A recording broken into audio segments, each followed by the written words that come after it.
Before watching this video, please click like and subscribe to my channel. Your support is very important to me. Introduction. Welcome to today's video on consciousness and the essence of being. In this video, we will be exploring the question of whether we really exist and what our consciousness means in the grand scheme of things.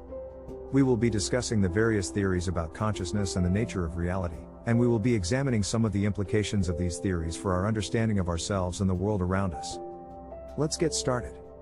Chapter 1: What is consciousness and how does it relate to the self? Consciousness is a complex and multifaceted concept that has puzzled philosophers and scientists for centuries. At its most basic, consciousness refers to our subjective experience of the world, including our thoughts, feelings, and sensations.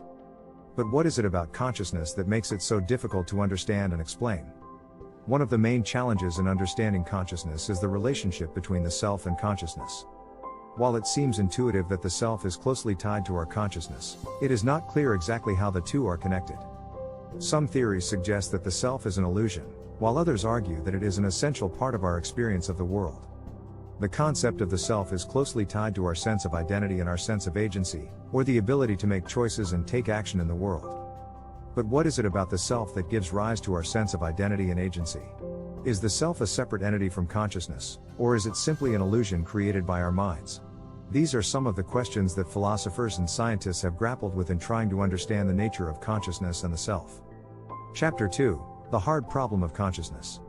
One of the most significant challenges in understanding consciousness is what has come to be known as the hard problem of consciousness. This refers to the fact that it is not clear how subjective experience arises from the physical processes of the brain.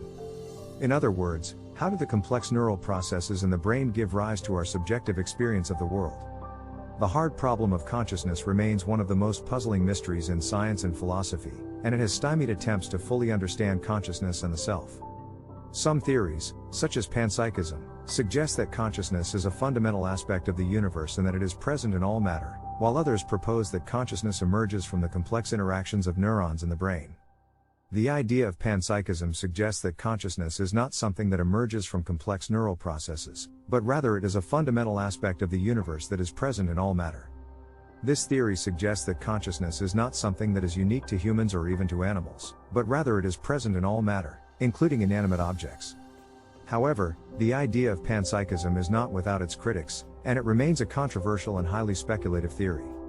Some argue that it is not clear how consciousness could be present in inanimate matter, and others suggest that it is not necessary to invoke consciousness as a fundamental aspect of the universe in order to explain the subjective experience of the world. Chapter 3: The nature of reality. The question of whether we really exist and what our consciousness means in the grand scheme of things is closely tied to the nature of reality itself.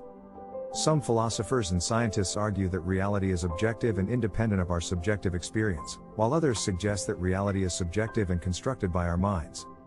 The idea that reality is objective and independent of our subjective experience is known as realism, and it suggests that there is an objective reality that exists independently of our perception of it. This perspective suggests that there is a single, objective reality that exists independently of our subjective experience and that our perceptions of the world are more or less accurate representations of this reality. On the other hand, the idea that reality is subjective and constructed by our minds is known as constructivism, and it suggests that our perception of reality is shaped by our experiences, beliefs, and cultural context. This perspective suggests that there is no single, objective reality that exists independently of our subjective experience, and that our understanding of the world is shaped by our individual and collective experiences and perspectives. The debate between realism and constructivism has significant implications for our understanding of the world and our place in it. If we accept the idea that reality is objective and independent of our subjective experience, it suggests that the world is a more stable and predictable place than we might have thought, and that our understanding of the world is based on accurate and reliable observations. On the other hand, if we accept the idea that reality is subjective and constructed by our minds, it suggests that our understanding of the world is shaped by our experiences, beliefs, and cultural context, and that there may be multiple ways of understanding and interpreting the world. Chapter 4: The role of quantum mechanics in understanding consciousness. The field of quantum mechanics, which deals with the behavior of subatomic particles, has also been a source of debate and speculation when it comes to understanding consciousness and the nature of reality. Some theories, such as the idea of quantum consciousness, suggest that the strange and counterintuitive properties of quantum mechanics may be related to consciousness and the nature of reality. The idea of quantum consciousness suggests that the strange behaviors observed in quantum mechanics, such as superposition and entanglement, may be linked to the nature of consciousness and the subjective experience of the world. However, this idea remains highly speculative and is not widely accepted by the scientific community. One of the key challenges in understanding the relationship between quantum mechanics and consciousness is the fact that quantum mechanics is a mathematical framework that describes the behavior of subatomic particles, while consciousness is a subjective experience that is difficult to quantify and measure. Some argue that it is not clear how the mathematical principles of quantum mechanics could give rise to the subjective experience of the world, while others suggest that the strange and counterintuitive behaviors of quantum mechanics may be related to the nature of consciousness. Chapter 5: The Relationship Between Consciousness and the Brain. One of the key questions in understanding consciousness is the relationship between consciousness and the brain. Some theories, such as materialism, argue that consciousness is a product of the brain and that it arises from the complex interactions of neurons and other cells in the brain. This perspective suggests that the brain is the seat of consciousness and that our subjective experience of the world is simply a byproduct of the brain's activity. On the other hand, some theories, such as dualism, argue that consciousness is a separate entity from the brain and that it cannot be explained by the physical processes of the brain alone. This perspective suggests that consciousness may be a non-physical entity that is not subject to the same laws and principles as the physical world. The debate between materialism and dualism has significant implications for our understanding of consciousness and the nature of reality.